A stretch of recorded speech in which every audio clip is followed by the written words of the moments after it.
Assalamualaikum warahmatullahi wabarakatuh. Alhamdulillah, alhamdulillahilladzi ja'ala Ramadan syahrul siyam, syahrul Quran, wa syahrul mubarak. Asyhadu an la ilaha illallah wa asyhadu anna sayyidana wa nabiyyana Muhammadan abduhu wa rasuluh. Allahumma shalli ala hadzal nabiyil karim sayyidina Muhammad wa ala ali sayyidina Muhammad. Wa man lam yahkum bima anzalallah fa ulaika humul kafirun. Wa man lam yahkum bima anzalallah fa ulaika humuz zalimun. Wa man lam yahkum bima anzalallah fa ulaika humul fasiqun.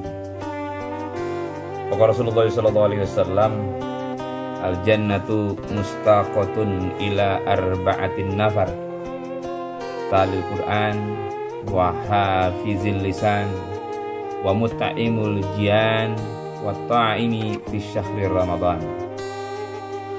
Sekali lagi bersyukur kehadirat Allah Subhanahu wa taala pada hari yang ke berapa nih? 26. Belum lagi. Hari yang ke-16 daripada bulan suci Ramadan, bulan yang penuh kemuliaan, bertepatan dengan tanggal 9 daripada Mei 2020. Mudah-mudahan kita selalu diberikan kesehatan dan keberkahan oleh Allah Subhanahu wa taala. Selalu berupaya menyelesaikan etapa spiritual ini dengan baik, dengan sempurna, semaksimal mungkin, agar kita termasuk hamba-hamba Allah yang menjadikan diri kita dinamakan nurani dan zulmani. Ya, ada perbedaan itu.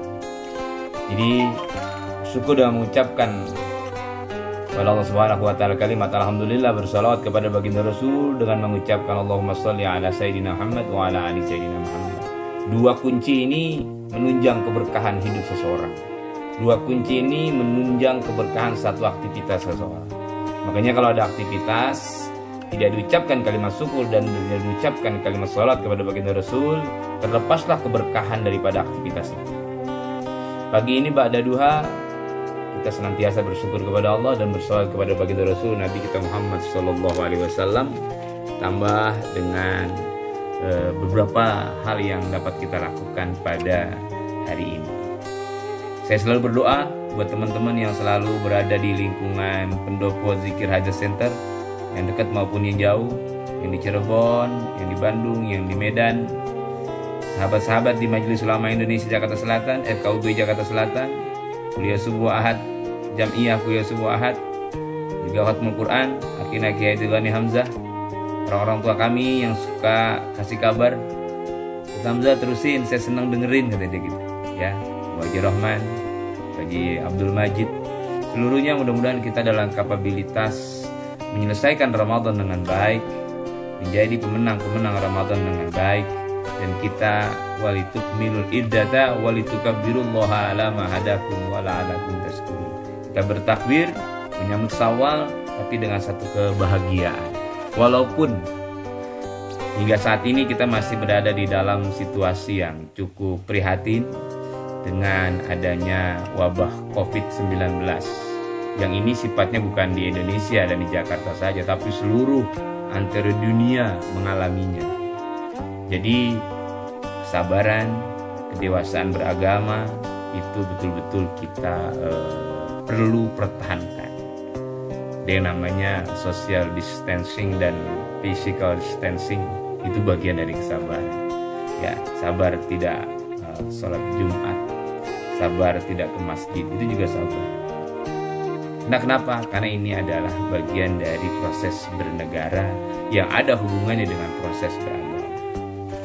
Jadi sahabat-sahabat pendopo Zikir Hajat Center sekalian yang berbahagia, sekarang paruh kedua di etapa Ramadan, awaluha rahmah, awsatuha maghfirah, wa akhiruha idkum minan nar. Tapi di sisi itu kita sudah masuk pertengahan Ramadan. Pertengahan Ramadan ini sangat identik dengan Al-Quran, ya. Oleh karena itu tadi kami mengungkapkan satu kalimat, wa man lam yahkum bima anzalallah fa ulaika humul kafirun. Ini ayat sangat berkontek dengan Al-Quran surat Al-Maidah. Jadi Al-Maidah memang tentang bagaimana manusia memegang Al-Quran dengan baik. Makanya dalam konteks sejarah ada seorang yang boleh dikatakan menistakan Al-Quran. Akhirnya dia tidak mendapatkan kepercayaan dari masyarakat Jakarta. Kita harus ekstra hati-hati dengan posisi ini. Ini bernuansa politik. Akan tetapi kalau sekarang memang ada sebagian orang yang ingin memisahkan agama dan politik, agama dan kekuasaan, secara individu, secara pribadi, saya tidak berkebersamaan dengan pola pemikiran itu. Kenapa? Karena pemikiran-pemikiran itu jelas diadopsi oleh orang-orang sekuler, orang-orang liberal, orang-orang yang ingin memisahkan antara agamanya dengan negaranya. Sedangkan kita hidup, tujuan hidup kita adalah membawa marwah kebesaran agama kita, marwah kebesaran agama Allah. Dan proses bernegara adalah bagian proses hidup. Jadi tidak bisa dipisahkan. Jadi salah satu substansi pemikiran sekuler adalah mereka ingin memisahkan seseorang dalam beragama dengan bernegara.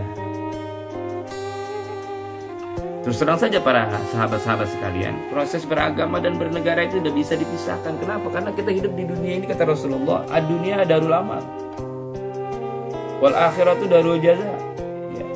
Dunia ini tempat kita produksi, dunia ini tempat kita beramal, dunia ini tempat kita menanam satu nilai-nilai yang akan nanti kita peroleh di hadapan Allah. Jadi kalau sekarang kita dulu diperintahkan untuk dipisahkan dengan agama dan bernegara, itu rasanya tidak rasional. Ya, lebih jauh lagi mungkin dari analisa politik bisa ke arah sana, tapi kita bukan kontennya ke sana. Artinya pada hari ini kita selalu berupaya bahwa Ramadan itu akan menjadikan satu kesempatan kita untuk merenung dan mengkaji Al-Quran. Jangan sampai kita hidup itu tidak mengadopsi apa yang ada di dalam Al-Quran. Banyak hal-hal yang terkandung di dalam Al-Quran. Ada substansi akidah, ada substansi sejarah, ada substansi hukum atau syariat, dan juga ada substansi riwayat sejarah. Itu semua tidak bisa kita lepaskan dalam hidup. Makanya tadi kami ungkapkan, wa man lam yahkum bima anzalallah fa ulaika humul kafirun. Ya. Al-Maidah 44. Ya, barang siapa yang tidak memutuskan satu perkara hidup, apa yang tidak diturunkan oleh Allah, apa yang diturunkan kepada Allah kepada dan dia tidak menggunakan itu, maka dia itu orang kafir. Jadi wa man lam yahkum bima anzalallah fa ulaika humul kafirun. Siapa yang hidup tidak menggunakan Al-Qur'an, kriteria menurut Allah di dalam Al-Maidah 44 ini, ya dia kafir. Apa itu kafir? Menurut hemat interpretasi saya, kafir itu orang yang tidak meyakini, tidak membenarkan adanya Allah. Ya, berbeda pemikiran antara kafir dan orang yang beriman, Allah misal. Tapi pemikiran kami, orang yang kafir itu ingkar bahwa ma khalaqtul jinna wal insa illa liya'budun. Laqad insana fi ahsani taqwim. Kita ini ada yang menciptakan, yaitu Allah. Ketika kita tidak mempercayai itu, ya kita kafir, kita ingkar. Ya. Bahkan dikatakan wa man lam yahkum bima anzalallah fa ulaika humuz zalimun. Orang yang tidak memegang proses kehidupannya di negeri ini, di dalam proses kehidupannya tidak menggunakan unsur-unsur firman Allah, dia zalim. Makanya beberapa episode yang lalu saya ungkapkan tentang zalim. Ada zalimul linafsi, ada zalimul linnas, ada zalimul lillah. Zalimul linafsi, kita mungkin zalim pada diri kita sendiri. Ya, kita zalim. Kita punya harta banyak, akan tetapi harta itu kita tidak sedekahkan, kita tidak beri kepada yang lain, padahal tangan kita itu pengen ngasih. Kita punya rezeki banyak, akan tetapi kita tidak beri itu. Makanya hadis bin nikmah, mudah-mudahan kita selalu walaupun sedikit tetap berbagi, walaupun sedikit tetap berbagi. Ya, zalimul nafsi, zalim kita kepada diri kita. Kita bisa baca Al-Quran, tapi kita tidak mau membaca Al-Quran, zalim. Ada zalimul linnas, zalim kepada manusia. Yang ada di dalam diri kita itu dengki, iri kepada orang lain. Kita tidak senang orang lain itu berkembang, kita jatuhkan. Itu namanya zalimul nafsi. Zalim kita, Pak. Banyak nggak orang seperti itu di masyarakat? Analisa pemikiran kami banyak. Analisa pemikiran kami banyak. Jadi dia punya kekuasaan, ya akhirnya disingkirkan orang lain, dia tidak akomodir orang lain. Itu zalim oleh nafsu, zalim kepada manusia kita. Yang lebih bahaya lagi adalah zalim kepada Allah Subhanahu wa taala. Wa man lam yahkum bima anzalallah fa ulaika humuz zalimun. Itu ayat yang ke-45, ujung dari ayat itu. Yang terakhir di ayat yang ke-47 Al-Maidah itu wa man lam yahkum bima anzalallah fa ulaika humul fasiqun. Barang siapa yang memutuskan satu perkara menurut apa yang diturunkan oleh Allah, maka mereka itu orang-orang yang fasik. Ya. Tidak memutuskan sesuatu yang diturunkan oleh Allah, maka dia fasik. Fasiqun. Jadi kafir, zalim, fasik. Mudah-mudahan kita terjauh dari konsep itu. Artinya di Ramadan dengan Al-Quran itu sangat berdekatan. Ya. Al-Quran itu adalah bagian dari obat untuk kehidupan manusia di dalam menjalankan kehidupannya ini. Wa nunazzilu minal Qur'ani ma huwa syifa wa rahmatul lil mu'minin. Obat dan kasih sayang dari Allah untuk orang-orang yang beriman. Makanya salah satu hikmah Ramadan, ya, kemarin di Pendopo, ini tempat idola saya pertama, idola saya yang kedua di Pendopo. Ada Pendopo, kemarin saya alaqah kecil dengan anggota majelis kita yang tidak pulang kampung. Ya, karena kan memang kita sedang social distancing, intern keluarga kita dan kemenakan kita sholat berjamaah, kita tarawih berjamaah, kita halaqah sedikit. Saya katakan puasa itu P-nya itu peluang dan perjuangan. Ya, di etape 15 kemarin. Jadi perjuangan ini Pak, perjuangan yang sangat luar biasa di tengah gerusan apa yang dinamakan COVID-19 ini. Kita masih tetap berjuang untuk menyelesaikan Ramadan dengan baik. P-nya peluang dan perjuangan. U-nya itu umat Rasulullah SAW. Ini puasa khusus untuk umat Rasulullah. Makanya tidak ada hadis atau tidak ada yang lain dari ibadah manusia kecuali Ramadan yang Allah katakan wa ana azzibi. As-saumu li wa ana azzibi. Ini Ramadan. Ya. Jadi spesifikasinya sangat rahasia. Makanya puasa itu kan ibadah syirriyah, ibadah yang sangat rahasia. Suami dengan istri tidak bisa melihat apakah suaminya habis minum kopi atau tidak, dia tidak tahu. Hanya Allah. Orang mengambil wudhu berdua di dalam masjid. Jika yang satu sengaja dengan niat sengaja meneguk air wudhunya, temannya di samping tidak mengetahui. Itulah Ramadan dan itulah puasa. Ibadah syirriyah. Makan tidak tahu, nelen air wudhu tidak tahu. Nah ini Allah. Makanya pola kehidupan muraqabah itu sangat-sangat penting. Puasa, peluang dan perjuangan punya untuk umat Rasulullah. Dan ini semua yang kita lakukan adalah A-nya amaliyah diniyah.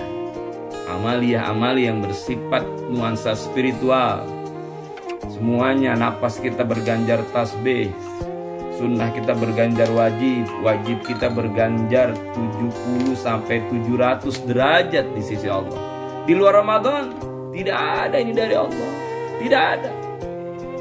Makanya mudah-mudahan ya PUAS-nya kita bersabar dengan berbagai macam posisi. Sabar Pak.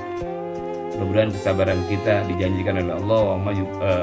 Wa basyiris sabirin, berikan kabar gembira kepada orang-orang yang sabar.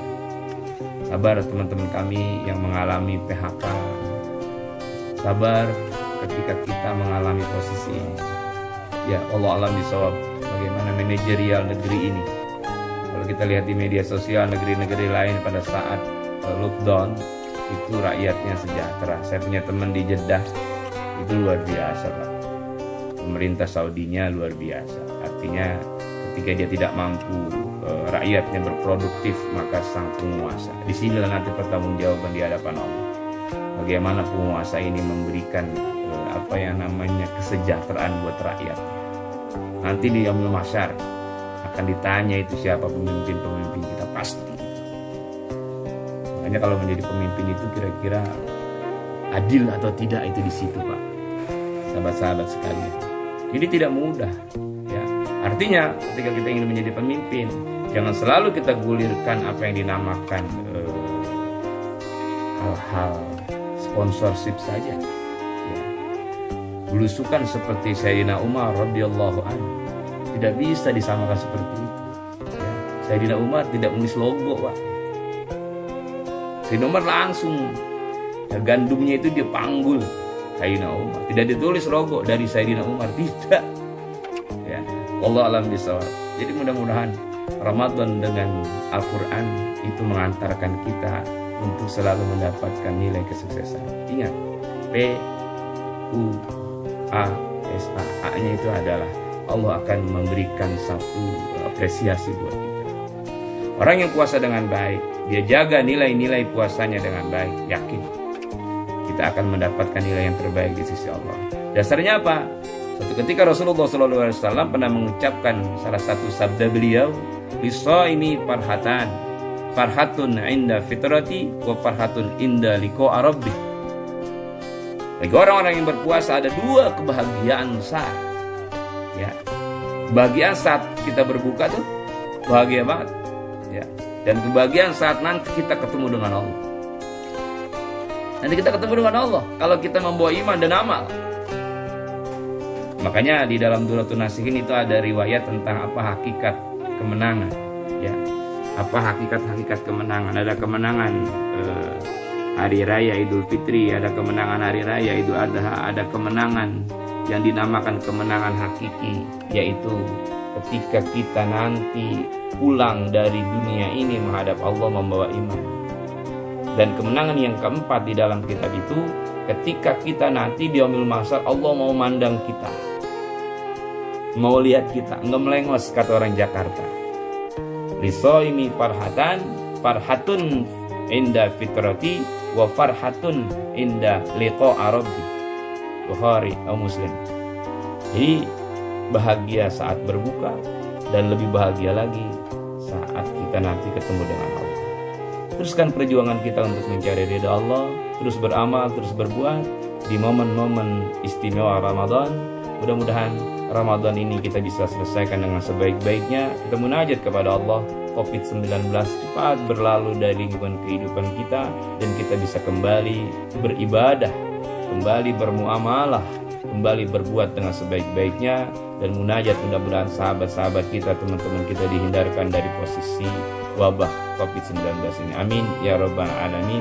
Wa fana karim Allahumma bihaqil Fatihah, bisyiril Fatihah, bi karamatil Fatihah, bil mu'jizatil Fatihah. Fatihah atina ma ataitaka min ibadika salihin. Rabbana atina fid dunya hasanah wa fil akhirati hasanah wa qina adzabannar. Wa sallallahu ala sayyidina Muhammad wa ala alihi wasallam. Alhamdulillahi rabbil alamin. Yang baik pasti dari Allah, yang kurang sempurna pasti kehidupan kami. Mohon maaf. Wallahul muwaffiq ila aqwamit thoriq. Wassalamualaikum warahmatullahi wabarakatuh.